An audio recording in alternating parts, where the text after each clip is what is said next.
Nah, malam ini kita sampai ke materi yang paling akhir ya dari kuliah kita. Bukunya sih enggak ya, bukunya ada beberapa chapter lagi dan memang ada beberapa chapter juga yang kita pas ya. Bapak-bapak bisa baca kalau misalnya diperlukan. Tapi yang chapter 12 ini kita bicarakan karena mungkin tetap penting ya buat kita ketahui. Chapter 12 dari buku Sklar ini tentang spread spectrum system ya. Dan spread spectrum itu sebenarnya nama teknologi yang terkait dengan CDMA. Tapi spread spectrum itu lebih luas daripada cuma sekedar CDMA yang kita pakai di 3G begitu ya. Nah, jadi kita lihat kenapa sistem ini waktu tahun 2000-an jadi sangat menjanjikan dianggap oleh semua orang dan semua perusahaan yang bermain di komunikasi seluler waktu itu ada Siemens, Ericsson, ada Qualcomm, ada NTT Docomo dari Jepang, ada beberapa perusahaan Korea, ada perusahaan China juga ya. Waktu itu Huawei dan ini belum sebesar sekarang ya. Dan semuanya ikut arus, ikut tren menjagokan CDMA ya. Padahal teknologi OFDM waktu itu yang menjadi landasannya 4G itu udah ada, tapi somehow di dalam paper-paper jurnal maupun upaya-upaya perusahaan itu nge-push ya ke generasi yang berikutnya, CDMA atau spread spectrum system yang jadi populer ya. Jadi kenapa itu jadi populer dan bagaimana pola berpikirnya mungkin tetap penting ya untuk kita ketahui walaupun sistem 3G sekarang udah tergulung ya oleh sistem 4G dan 5G. Nah, di Sklar halaman 721 ini ada gambar ilustrasi ya berbagai konsep yang melibatkan spread spectrum dan menunjukkan keuntungannya sistem spread spectrum itu ya yang diklaim bersifat anti jamming. Ya, jadi ini ilustrasinya ya. Kalau before spreading, sinyal kita ini G fungsi F ya. Ini ada spektrumnya di frekuensi tertentu bandwidth-nya. Lalu ada noise ini AWGN ini N0 karena dia sifatnya white noise berarti dia flat untuk seluruh frekuensi. Nah, konsepnya spread spreading adalah kita tuh membuat supaya bandwidth dari sinyal kita itu jauh lebih besar daripada yang dibutuhkan untuk informasinya. Jadi kan kita ingat bahwa menurut teori Shannon, informasi itu sendiri kandungannya atau kalau kita mau bilang channel capacity ya yang dilewatkan di channel itu tergantung dari bandwidth dan tergantung dari SNR-nya channel kita ya. Artinya kalau kita punya data rate yang tertentu maka kita punyalah bayangan bandwidth yang pas untuk data rate itu sebegini ya. Dan untuk 2G misalnya ya ratusan kilohertz itu udah cukup gitu ya. Nah, tapi kalau kita paksa ya sinyal kita itu jadi lebar ya, kita spread istilahnya ya dengan teknik apapun yang bisa ya, maka kita tuh punya sistem yang disebut spread spectrum karena spektrumnya itu eh, jadi spread lebih lebar daripada yang dibutuhkan untuk data rate atau informasi kita gitu ya. Nah, lalu kalau after spreading dia menempati frekuensi yang lebih besar daripada seharusnya ini, maka kalau orang punya niatan untuk jamming ya, misalnya saya punya kapasitas jammer saya itu powernya tertentu ya, misalnya power yang kotak ini begitu ya, yang hitam ini. Ya, maka kalau tadinya sistem saya narrow band seperti yang GF ini yang tanpa spreading begitu ya, begitu ditimpa sama sinyal jammer ini, langsung sinyal saya nggak lewat, terus langsung komunikasi saya mati, gitu ya. Nah, begitu saya spread karena menempati bandwidth yang lebih besar, jamming yang akan dilakukan itu kalau powernya tetap ya, artinya kan orang punya uang yang terbatas ya. Kalau mau jamming juga saya bikin jammernya ya cuman kuat sekian, bandwidth-nya, powernya sekian gitu ya. Jadi kalau ini powernya terlalu rendah sinyal jammingnya, nanti sinyalnya lewat juga, nggak kena jam. Ya jadi itu uang semuanya ya untuk melakukan jamming juga begitu ya, seberapa resource-nya yang dipunyai. Nah kalau resource jammingnya ini tetap ya katakanlah gitu, saya cuma punya kapasitas jamming ini segini, terus sinyal saya habis di spreading itu menempati spektrum yang lebih besar, terus saya jamming juga kena sebagian sinyal saya begitu ya, maka sebagian lagi ini lewat ya. Dan kalau di receiver sinyal saya ini saya di spreading, saya kembalikan ke narrowband, ada bagian dari sinyal saya itu yang lewat walaupun kena sinyal jamming tertentu ini dengan power tertentu yang tidak berubah begitu ya. Jadi ini sifat anti jamming ini sangat disukai oleh militer ya, karena militer itu pingin kalau di kancah peperangan sistem komunikasi itu semua banyak yang kolaps ya. Tentaranya bawa backpack gitu aja, terus mancar, terus bisa spread spektrum gitu ya. Kalau ada musuh mendeteksi ada transmisi gitu, dia mau jamming juga susah. Mau didetect juga susah ya. Kalau ini di spreadnya sangat lebar ya. Dia bisa cukup rendah powernya karena ini habis di spread kan powernya turun nih. Dan bisa nyamar ya. Seolah-olah seperti noise gitu ya, nanti besarnya itu dekat sama white noise-nya ini begitu ya. Jadi kalau dilihat di spectrum analyzer nanti nggak kelihatan itu ada transmisi begitu.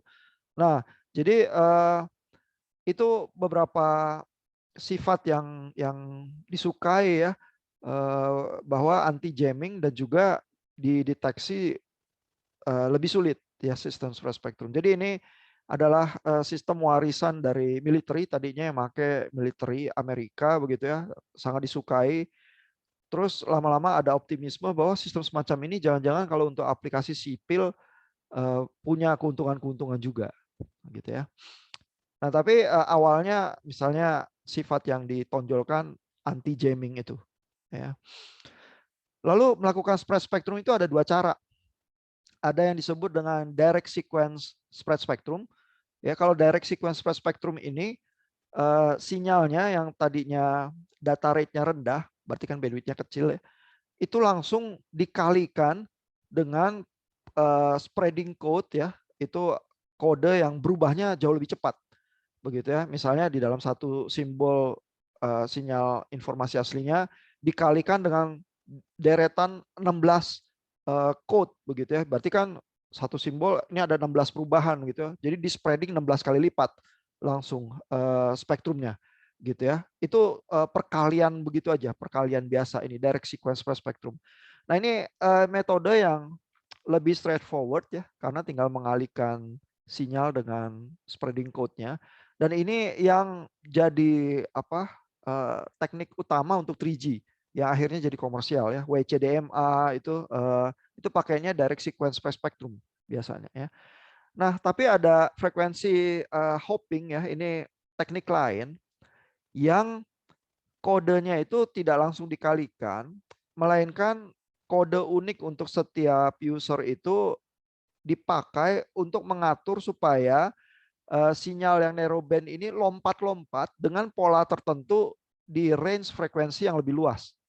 Ya, jadi sebenarnya dia tetap narrowband, tapi dia menempati frekuensi tertentu itu cuman di dalam waktu yang singkat, terus dia lompat.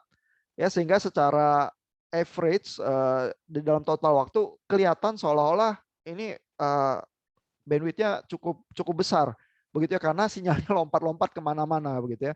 Dan itu juga menghasilkan efek anti jamming, artinya kalau si jammer ini cuma diam doang ya, menempati lokasi spektrum tertentu aja tanpa bisa mengikuti lompatan sistem spread spektrumnya, nanti spread spektrumnya juga bakal lewat ya, nggak kena jam juga begitu ya. Jadi baik frekuensi hopping maupun direct sequence spread spectrum dua-duanya punya kapasitas anti jamming ya, yang sama, karena basically dua-duanya melakukan spread spectrum hanya dengan metode yang berbeda ya. Nah, kalau yang frekuensi hopping ini di receiver, dia waktu nge-receive dia harus tahu pola lompatannya juga supaya dia nangkep di frekuensi yang sama juga ya. Yang kalau user yang lain lompatnya polanya beda, tapi kalau mau nangkep user tertentu dia harus ikutin pola lompatannya.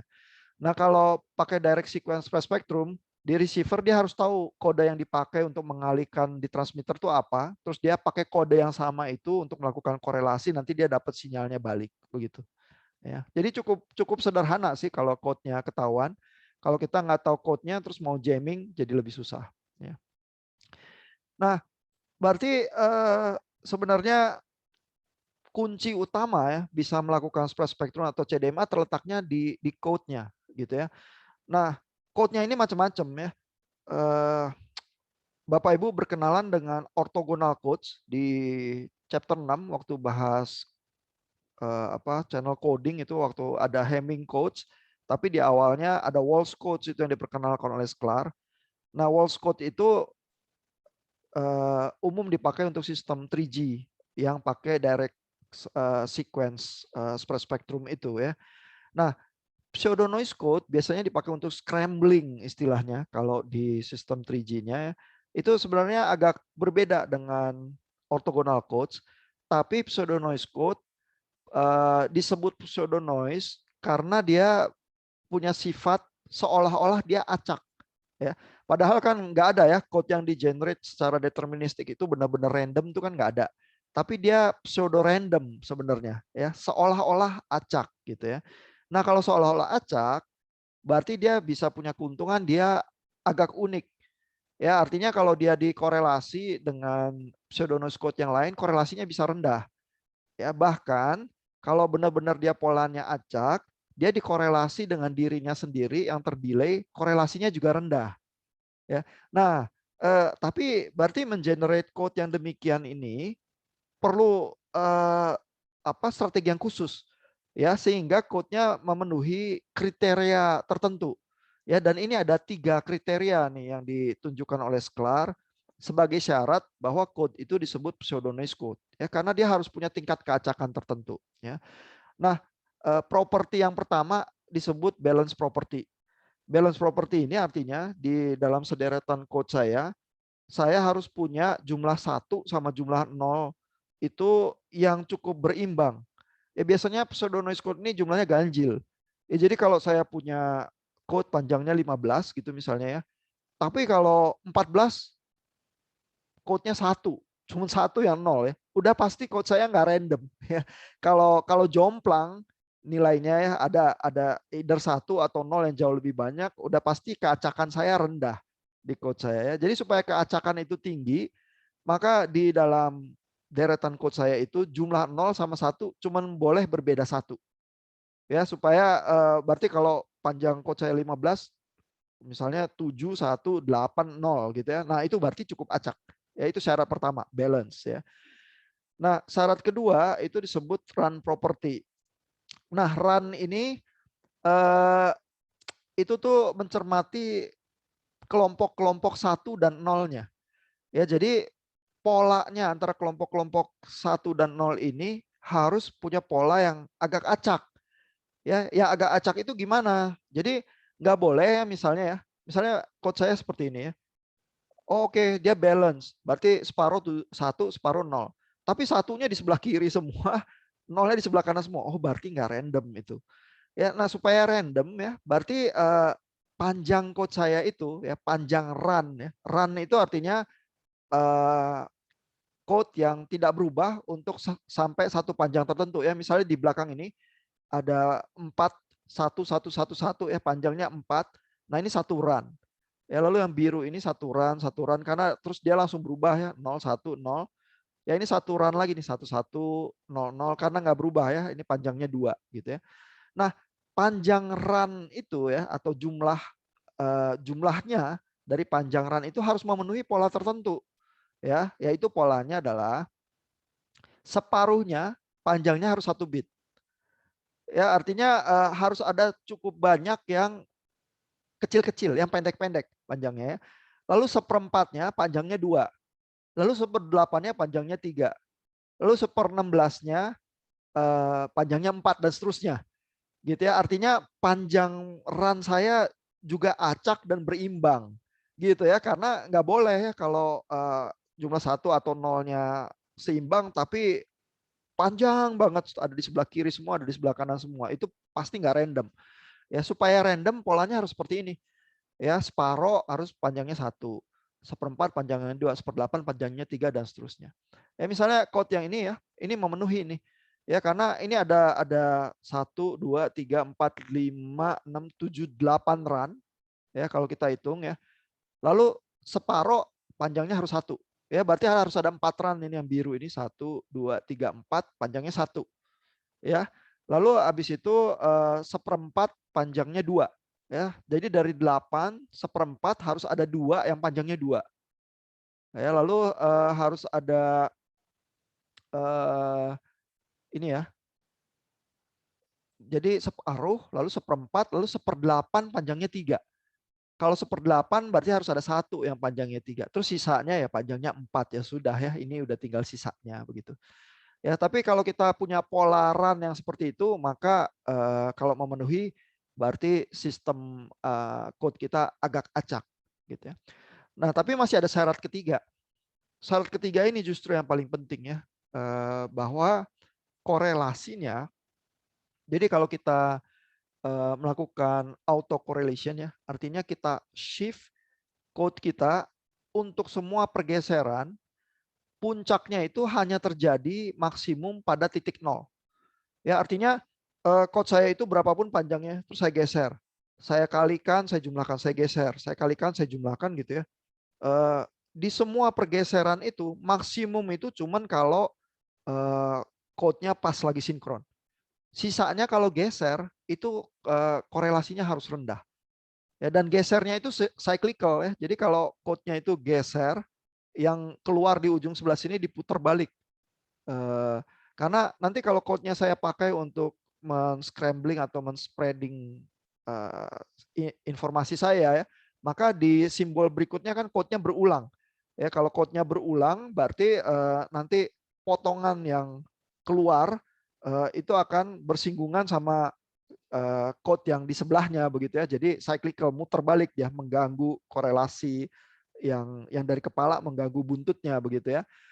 Nah, jadi syaratnya adalah kalau di auto correlation ya, code kita itu maksimum hanya di satu titik saja dan di titik lainnya minimum, gitu ya.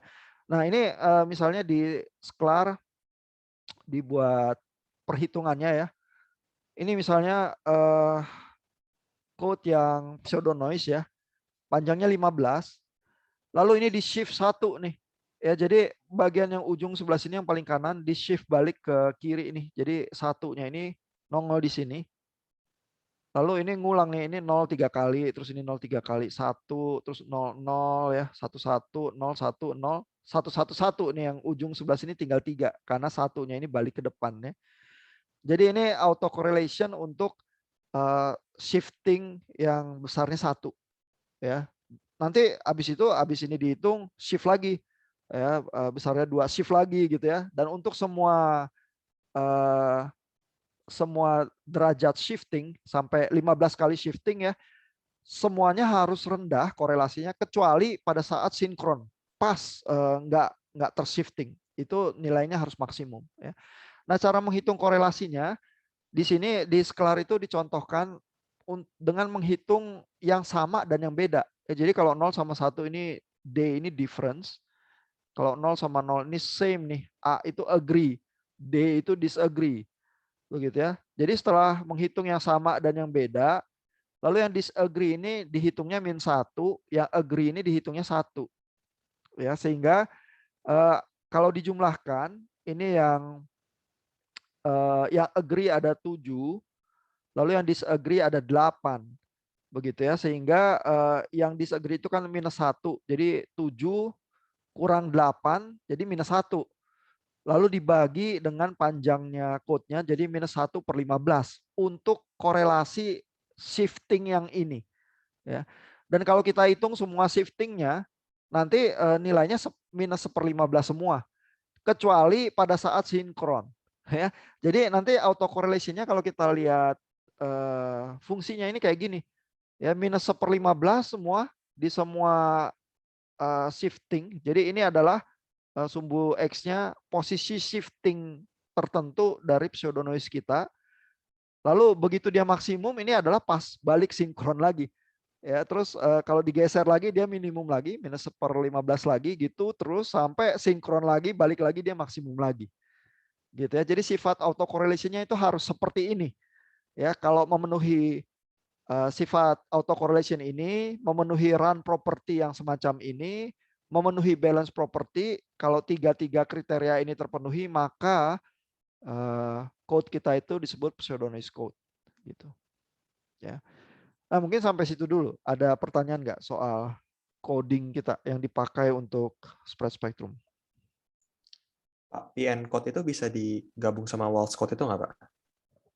Nah, jadi pada prakteknya ya di semua sistem TG itu dua-dua code itu dipakai ya. Jadi Waltz code itu biasanya karena dia ortogonal, dia dipakai untuk memisahkan sinyal dari user. Jadi yang technically benar-benar spreading code itu yang Waltz code. Tapi yang pseudonymous code biasanya dipakai untuk scrambling code, itu untuk memisahkan sinyal dari base station. Jadi antara base station yang satu dengan base station yang lain itu pakai scrambling code yang berbeda, pakai pseudonymous code yang berbeda. Tapi kalau antara satu base station dia pakai pseudonymous code yang sama, cuman setiap usernya nanti di BTS yang sama itu dibedakan dengan Waltz code. Jadi pada prakteknya biasanya dikalikan dulu dengan Waltz code, habis itu ditimpa lagi, dikali lagi sama pseudonymous code yang panjangnya jauh lebih panjang gitu. Ya Kalau jadi pada satu, iya. oh, sorry Pak, maaf Pak. Kalau satu BS jadinya menggunakan satu PN code yang sama gitu. Iya, jadi karena kan konsepnya adalah kita tuh kalau pakai CDMA ya, kita nggak mau ada pengaturan frekuensi yang rumit, nggak mau ada time slotting ya, mau bergantung sama coding aja. Ya padahal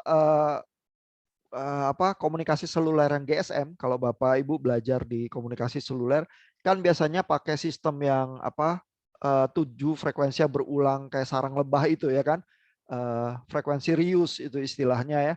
Nah, itu kan mainin frekuensi ya. Artinya kalau di sel yang satu ini saya pakai frekuensi, di 7 sel berikutnya di sekelilingnya itu pakai frekuensi yang lain. Lalu nanti di sel yang agak jauh begitu ya. Nah, ini baru pakai frekuensi yang sama lagi. Sehingga secara lokasi frekuensi yang sama itu punya jarak tertentu yang berapa puluh kilometer itu yang cenderung aman ya, tidak saling interferensi begitu. Nah, kalau di CDMA, kalau kita nggak mau pakai pola frekuensi reuse yang semacam itu ya, yang basically pakai frekuensi division, kita pakai coding. Sehingga antara base station yang dekat itu sinyalnya tetap bisa dibedain karena pakai scrambling code, pseudonymous code yang berbeda ya. Tapi frekuensinya kan sama. Mereka mancar di frekuensi yang sama, cuman code-nya beda. Artinya ada keuntungan ya, itu juga yang diklaim orang-orang yang pro dengan CDMA waktu 3G ya. Artinya si handphonenya itu waktu dia mau handover, dia tuh karena mancar di frekuensi yang sama, dia bisa connect ke 2 BTS sekaligus. Dia handovernya bisa soft. Ya, jadi dia tetap connect ke 2 BTS. Terus karena dia pakai scrambling code yang beda kan dia tetap bisa bedain sinyalnya. Begitu sinyal yang satu lebih keras, dia lepasin sinyal yang lebih lemah itu pelan-pelan. Jadi dia bisa connect ke dua-duanya karena frekuensinya sama.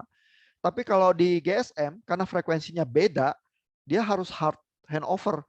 Karena begitu dia lompat ke BTS berikutnya, frekuensi yang lamanya dia lepas. Gitu ya. Dan hard handover itu ya mungkin kalau kurang halus melakukannya bisa menimbulkan gangguan ya, jadi ngedrop ya call-nya gitu ya.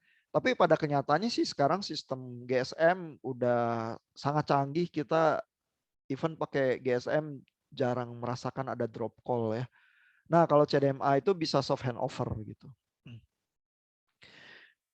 Nah, tapi tentu saja ya, problemnya jadi adalah karena sifat correlation itu juga nggak sempurna-sempurna amat ya. Artinya kalau semua orang mancar di satu frekuensi pada saat yang bersamaan, itu sebenarnya ada interferensi juga.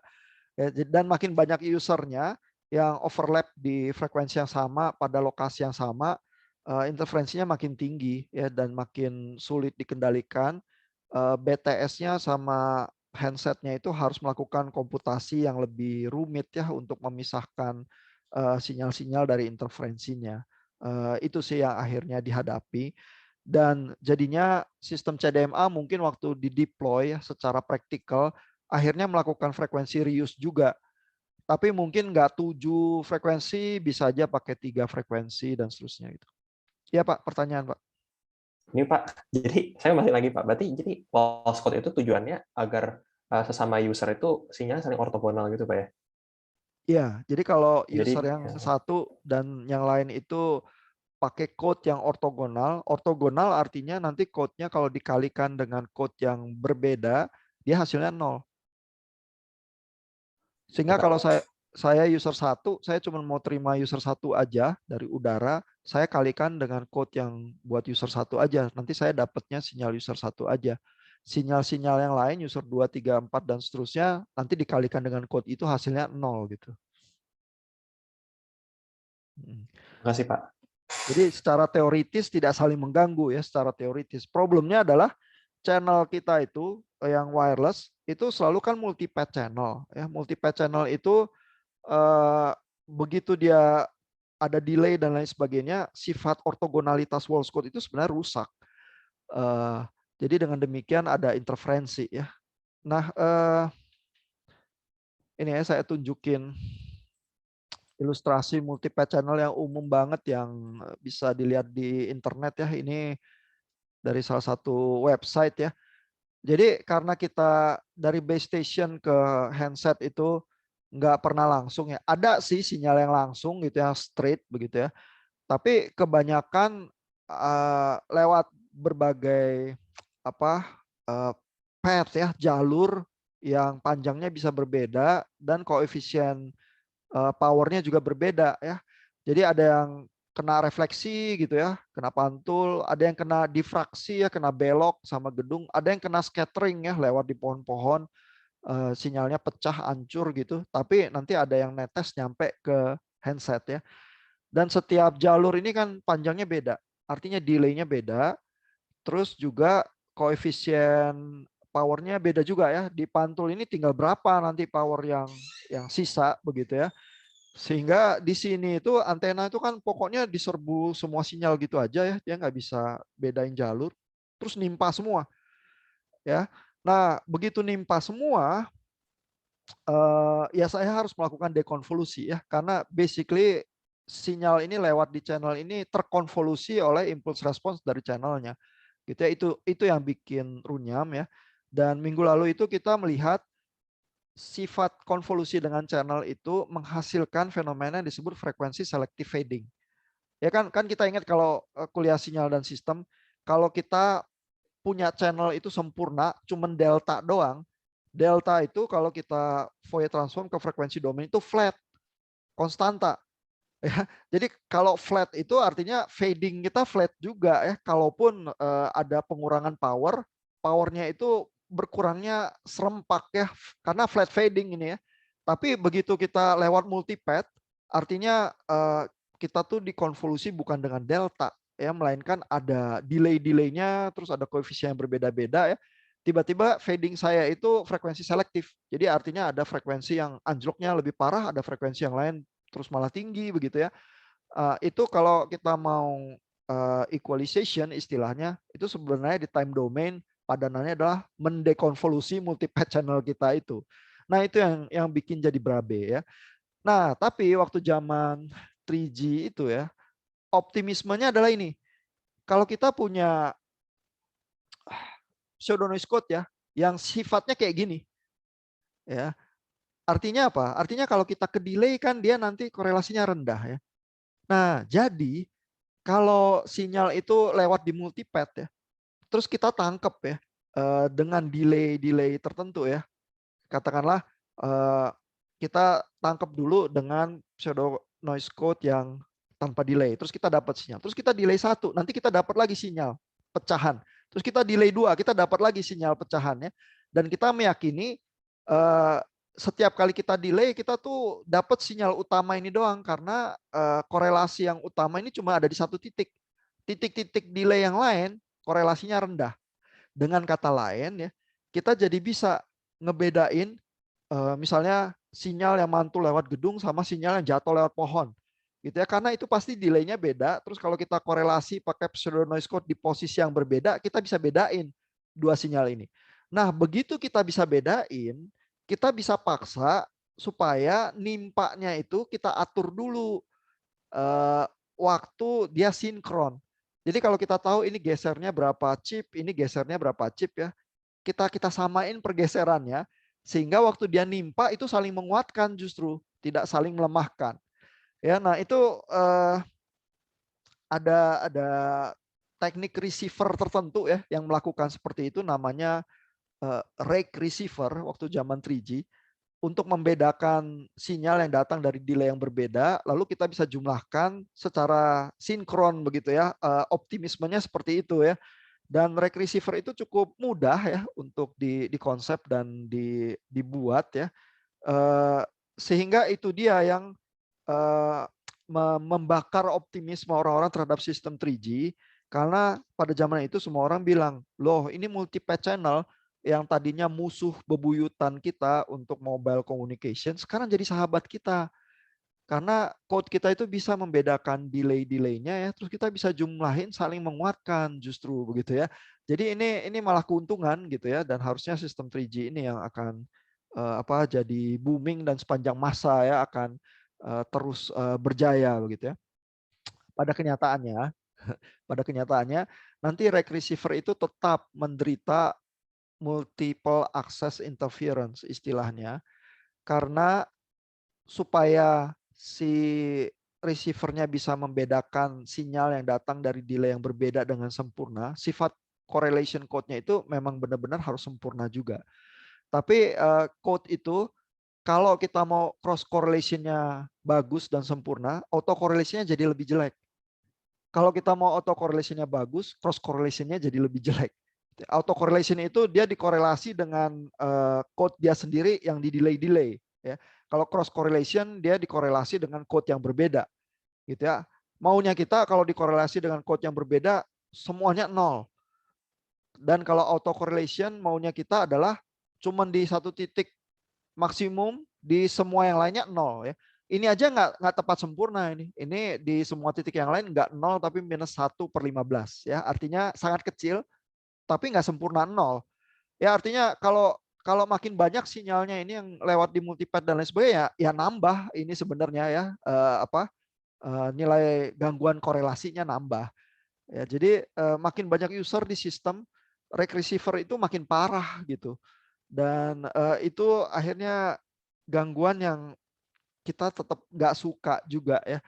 Ada teknik-teknik yang komputasi yang luar biasa rumit ya, misalnya si receivernya itu disebutnya multi user receiver ya. Dia bukan cuma menghitung sinyal untuk dirinya saja dengan code tertentu, tapi dia menghitungkan juga sinyal untuk semua code yang lain yang ada di udara itu. Karena dengan demikian nanti dia bisa ngurangin sinyal semua code yang lain yang user yang ada itu dari sinyal totalnya, sehingga dia dapetin sinyal dirinya sendiri bersih gitu. Tapi itu kan pemborosan resources ya kalau kita mau pikir ya.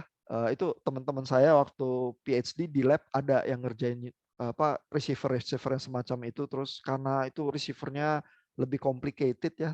Ya biasalah buat sarang buat dapetin gelar S3 itu jadi menyenangkan gitu ya. Karena secara matematika kan complicated. Tapi secara logika ya, artinya kalaupun saya mau terima sinyal dari satu user aja, saya harus menghitung user dari semua user yang ada di udara pada saat itu. Ya itu pemborosan sebenarnya begitu ya. Dan saya menyiksa gadget saya itu melakukan komputasi yang tidak sewajarnya. Sebenarnya kayak gitu ya. Jadi kalau untuk masturbasi akademis untuk dapetin S3 menyenangkan, tapi akhirnya buat secara komersialisasi ya di industri ada yang pakai multi user detektor itu sih nggak pernah jalan, nggak pernah booming gitu ya. Sehingga dengan berbagai problem itu sistem CDMA untuk 3G ini ditinggalkan ya, karena ternyata OFDM yang untuk 4G lebih menjanjikan gitu ya.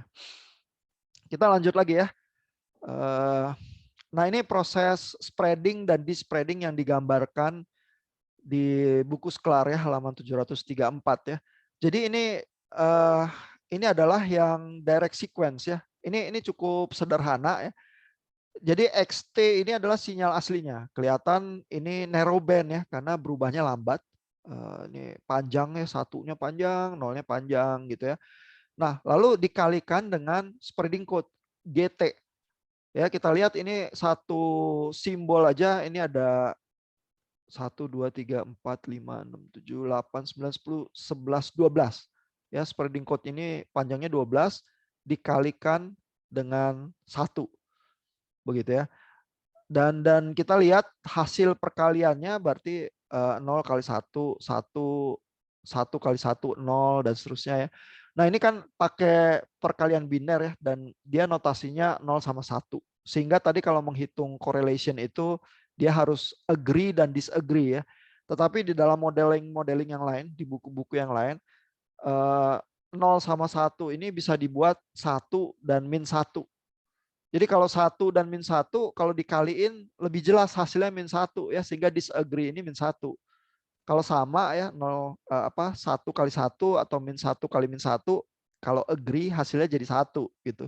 Jadi buat modeling untuk perhitungan dan di matematika receivernya lebih enak kalau kita modelingnya pakai 1 dan min 1 sebenarnya. Tapi Sklar ini notasinya pakai 0 sama 1 ya. Jadi kalau ngelihat perkalian yang ini harus berpikir perkalian yang modulus 2 begitu ya. Tapi basically kita lihatlah ini nilainya 1, ini 0 ya. Lalu ini dikalikan kan polanya jadi pola yang berubah lebih cepat ini ya. Jadi XT kali GT ini mengikuti pola spreading code ini yang bandwidth-nya lebih gede ya. Nah, ini yang dikali 1 ini basically ngikut yang dikali yang dikali 1 ini karena 0 itu posisinya 1 nilainya. Kalau 1 nilainya 0 malah ya. Sehingga yang dikalikan dengan 0 ini yang logikanya 1 ini jadi terbalik nih wave-nya. Ini 0 jadi 1, 1 jadi 0, 0 jadi 1 dan seterusnya gitu ya. Nah, sehingga hasil perkaliannya ini kalau kita pakai PSK misalnya phase shifting ya, diterjemahkan jadi fase, terus itu dia yang ditransmisikan ya. Nah, kalau di receiver nanti dikalikan lagi dengan code aslinya ya, dengan GT, nanti kita dapat sinyal receive-nya adalah sinyal yang ditransmisikan itu. Gitu. Jadi cukup sederhana, di transmitter itu dikalikan, terus ditransmisikan, nanti di receiver dikalikan lagi dan dijumlahkan sih basically ya, dikali dan dijumlahkan. Artinya itu dikorelasikan sebenarnya untuk mendapatkan sinyal asli yang ditransmisikan itu. Gitu ya. Nah, ya ini ada penjelasan sedikit ya. Proses spreading digambarkan sebagai penjumlahan biner ya, C A tambah B. Sedangkan proses despreading adalah proses perputaran fase dari D dengan spreading code E menjadi F ya, karena ini digambarkannya ini fasa-fasa begitu ya. Nah, ya kalau sistem spread spektrumnya menggunakan kode yang berbeda untuk sinyal user yang berbeda ya, maka dia disebutnya code division multiple access ya. Jadi oke, Pak Austin mau izin sebentar. Nah, jadi kalau sistem spread spectrum ya tidak mesti sistem CDMA. Artinya sistem yang narrow band kalau kita spread pakai coding yang lebih bandwidth-nya lebih tinggi, dia langsung jadi spread spectrum ya. Tapi kalau di dalam sistem itu kita punya beberapa user yang kita mau bedakan dengan spreading code, nah itu jadi code division multiple access ya. Jadi tidak semua sistem spread spectrum adalah CDMA ya. Jadi CDMA itu kasus khusus daripada sistem spread spectrum. Ya. Nah, itu tadi kita udah lihat ya bahwa pseudo noise code itu bisa menghasilkan autocorrelation yang cukup baik sehingga bisa membedakan sinyal yang lewat multipath yang berbeda. Nah, tapi untuk sistem CDMA bisa membedakan user yang berbeda, dia perlu cross correlation yang baik juga. Begitu ya, karena berarti dia dibandingkan dengan code yang berbeda, korelasinya harus rendah atau nol begitu ya. Nah, mekanisme kerjanya digambarkan di halaman 770 ini ya. Nah, ini basically sama dari yang kita bahas tadi ya. Jadi di transmitter sinyal informasi itu yang setelah dimodulasi pakai carrier ya, karena di chapter 4 kita belajar modulasi bisa FSK, ESK, PSK, QAM gitu ya. Nah, setelah dimodulasi dikalikan dengan code-nya ini ya G1, lalu dijumlahkan dengan semua sinyal buat user yang lain. Nah, setelah itu ditransmisikan ya di udara begitu ya.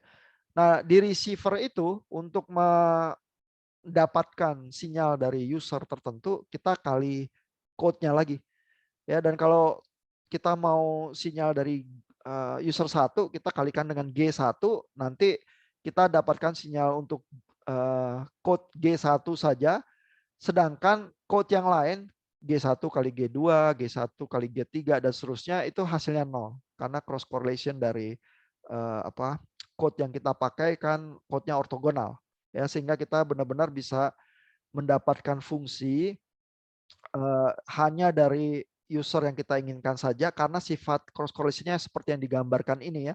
GIT dikali GJT, kalau I sama dengan J hasilnya 1 ya, artinya code-nya sama, korelasinya 1. Kalau code-nya berbeda, I tidak sama dengan J hasilnya 0 gitu. Ya, itu proses yang digambarkan ini ya. Nah,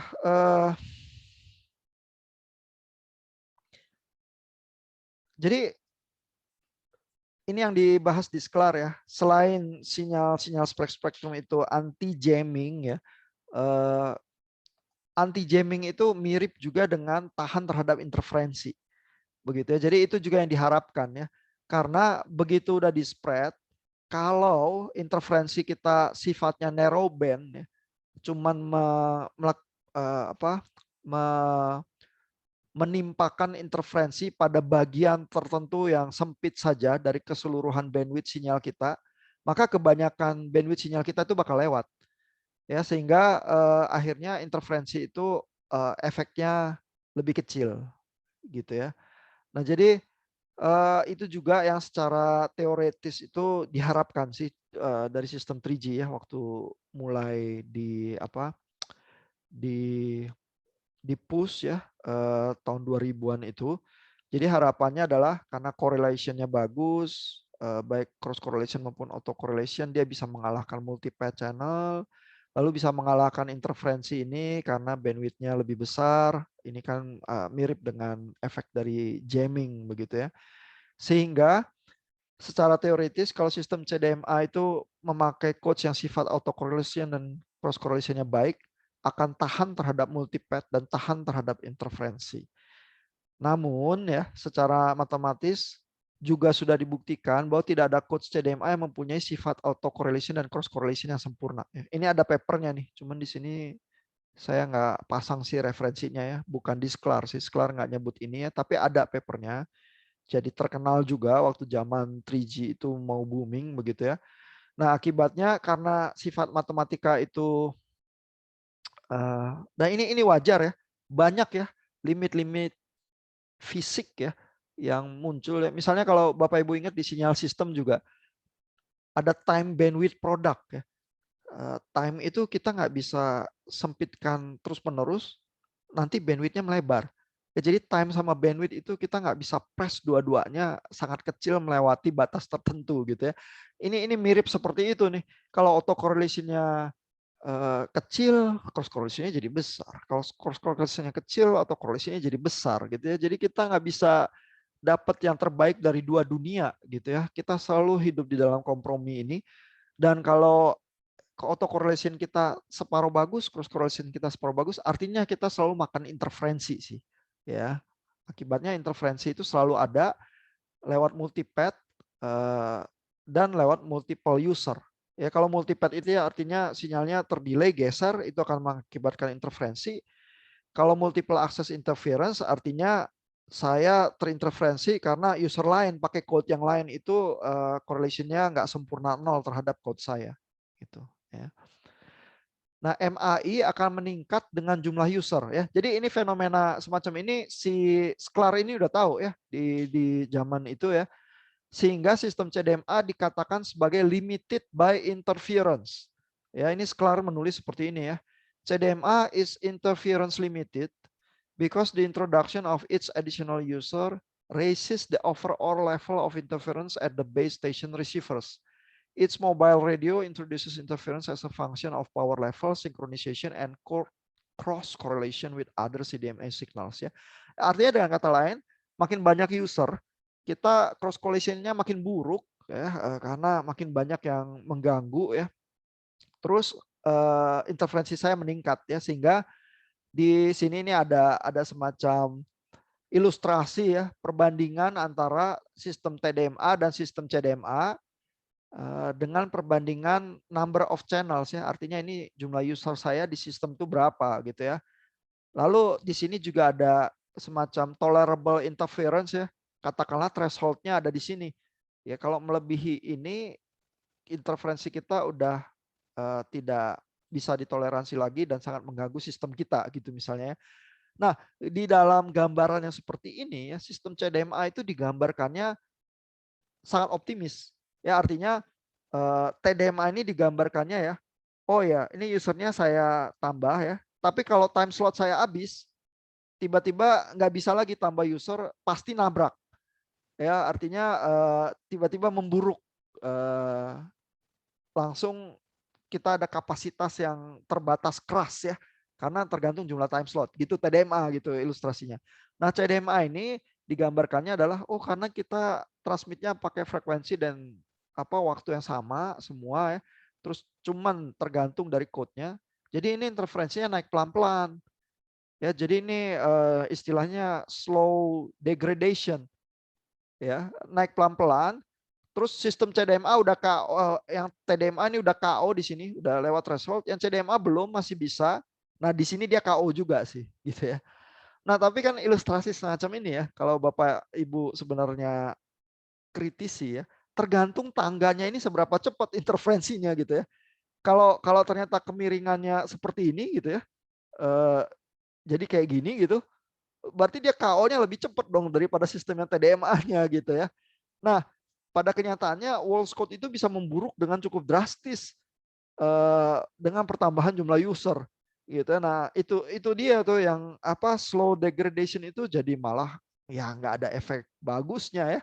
Mendingan TDMA aja jelas ya berdasarkan time slotnya begitu ya. Kalau code CDMA itu ya code-nya theoretically ortogonal, tapi begitu kena multipath dan lain sebagainya, totok cross correlation-nya jelek sekali sehingga naiknya interferensi ini cukup drastis gitu misalnya. Ya. Jadi ini tergantung nih bagaimana kita membayangkan sistemnya ya, seberapa anak tangga ini seberapa curam gitu ya. Tapi inilah yang digambarkan oleh Sklar ya. TDMA is time dimension limited, CDMA is interference limited gitu ya kata bukunya ya. Jadi ini sebenarnya gambarannya masih cukup optimis ya terhadap CDMA ya pada waktu itu ya. Nah, ya ini ada dalam kurung nih komentar saya ya. Yang tidak tergambar dari figur 1239 juga adalah konsumsi bandwidth sistem CDMA yang jauh lebih besar daripada TDMA. Ya, selain itu ada kemungkinan interferensi pada sistem CDMA naik cukup cepat sehingga sistem TDMA dan CDMA mencapai batas kapasitas pada jumlah channel atau user yang sama. Ya, jadi bisa aja nggak ada bedanya dan bisa aja CDMA lebih buruk ya daripada yang TDMA. Gitu. Nah, ini ada pertanyaan yang bisa kita diskusikan ya. Jadi keunggulan sebenarnya dari sistem CDMA dibandingkan FDMA dan TDMA itu apa sebenarnya ya? Setelah kalau kita melewati siklus ya, euforia terhadap 3G sampai 3G akhirnya gugur lagi ya, terus digantikan 4G dan sekarang 5G gitu ya. Nah, mengapa akhirnya sistem CDMA untuk 3G ditinggalkan dan tergantikan oleh sistem OFDM untuk 4G? Nah, ini bisa kita pertanyakan untuk kita diskusikan. Tapi memang kita nggak bahas di dalam kuliah ini sampai bahan 4G sih ya. Mungkin di komunikasi seluler mungkin yang nanti bahas lebih jauh. Ada pertanyaan? Komentar? Itu juga berkaitan dengan diskusi tadi, Pak. Iya. Itu kan kalau saya mikirnya mungkin kenapa kan nomor 2 kan tanya SDMA kenapa ditinggalkan itu Pak ya, ganti Hmm. OFDM. Itu pasti karena ini kan, Pak, menurut saya sih karena multiple access interference itu sih, Pak. Tapi itu Ya, kenapa OFDM itu kenapa lebih tahan terhadap itu ya, Pak, ya? MAI, Pak, ya? nah itu juga kalau baca di buku-buku ya, penjelasannya tuh macam-macam ya. Tetapi penjelasan utama ya sebenarnya adalah karena OFDM itu kan dia pakai sistem FFT. Ya, jadi sebenarnya waktu dia melakukan equalization, dia melakukannya di frekuensi domain. Basically multiple access interference itu jadi sangat mengganggu karena dekonvolusi untuk multi-patch channel itu sulit dilakukan di time domain. Gitu ya, harus pakai teknik itu receiver ya untuk menangkap delay yang beda-beda dari multi-path yang beda gitu ya.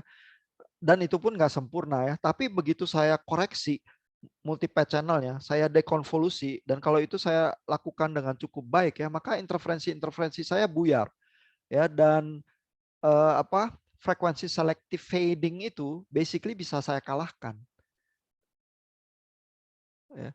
Nah, tentu kalau kalau baca buku-buku ya, kalau Bapak Ibu cari paper atau buku tentang OFDM ya, penjelasannya bisa juga dilakukan biasanya yang umum dengan cara seperti ini. Mereka menjelaskan ya bahwa karena FFT itu di sistem OFDM, kan kita maunya transmit dengan bandwidth yang besar. Ya, karena data rate-nya kita mau besar untuk 4G ya. Tapi kalau bandwidth kita besar, pasti kita mengalami frekuensi selective fading channel itu ya. Karena channel kita itu punya anjlokan-anjlokan drop power itu di bandwidth jarak yang lebih kecil ya.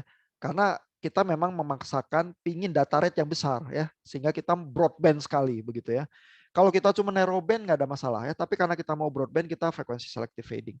Nah, sistem FFT itu membuat sistem broadband kita itu jadi narrowband di satu cakupan FFT-nya doang. Jadi kalau saya pakai 256 FFT gitu ya, FFT 256 titik gitu ya, atau 1024 ya, maka basically yang saya lakukan adalah bandwidth saya yang lebar itu saya bagi dengan 256 atau 1024 cakupan frekuensi yang lebih kecil-kecil.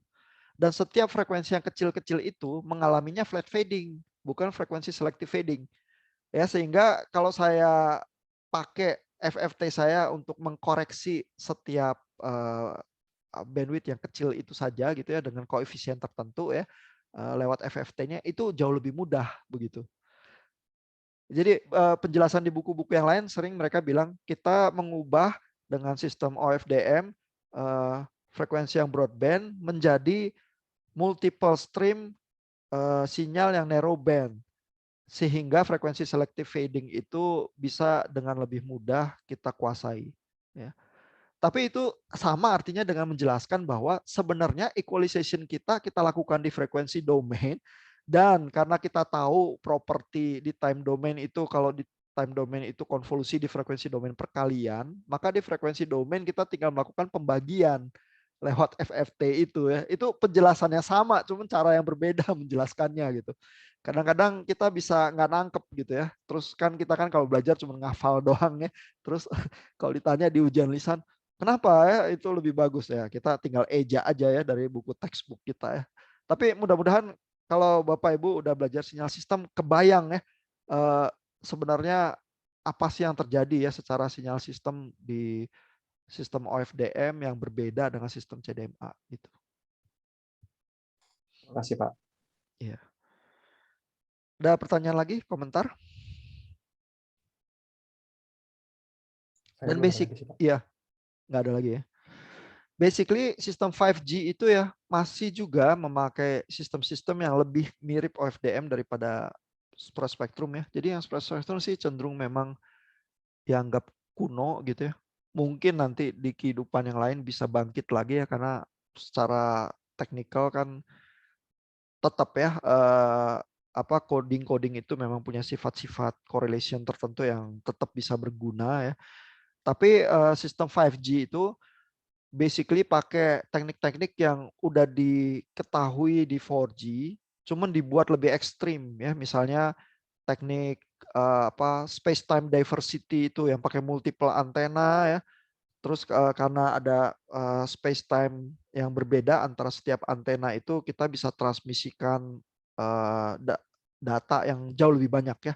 Karena setiap antena transmisikan data yang berbeda. Itu misalnya teknologi MIMO ya. Itu di 4G udah ada, tapi di 5G mereka bilangnya itu massive MIMO ya, jumlah antenanya sangat banyak gitu ya, sehingga data rate-nya bisa dipompa sangat tinggi begitu ya.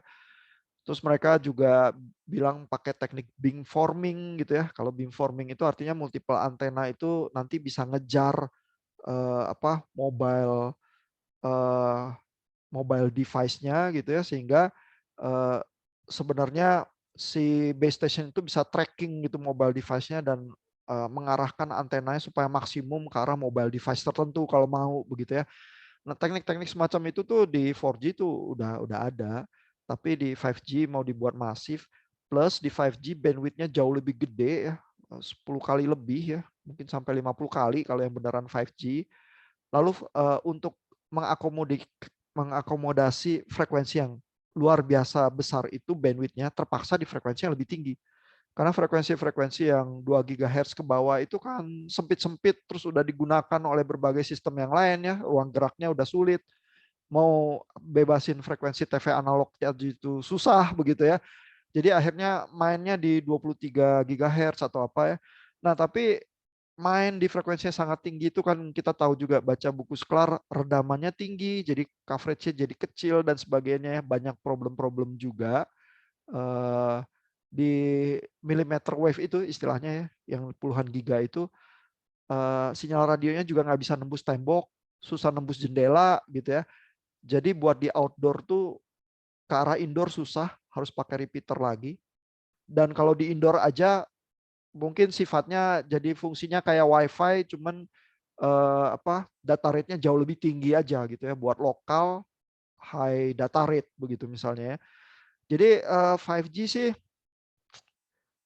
menghasilkan tantangan investasi yang serius ya buat para pemain telekomunikasi seluler, tetapi model bisnisnya mungkin masih bolak-balik berusaha dipikirkan, belum tentu bisa menembus pasar ya. Sehingga makanya waktu itu dilelang di Indonesia frekuensinya kayaknya operator-operator itu ada keengganan tersendiri ya. Makanya lelangnya mau diulang dan sebagainya.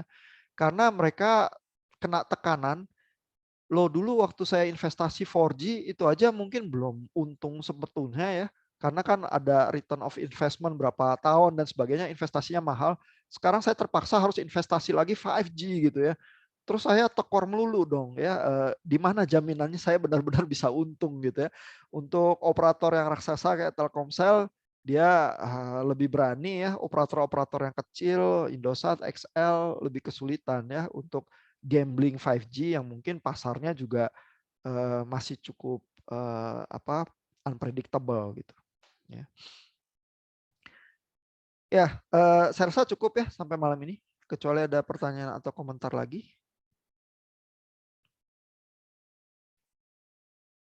Kalau enggak kita cukup sampai di sini ya.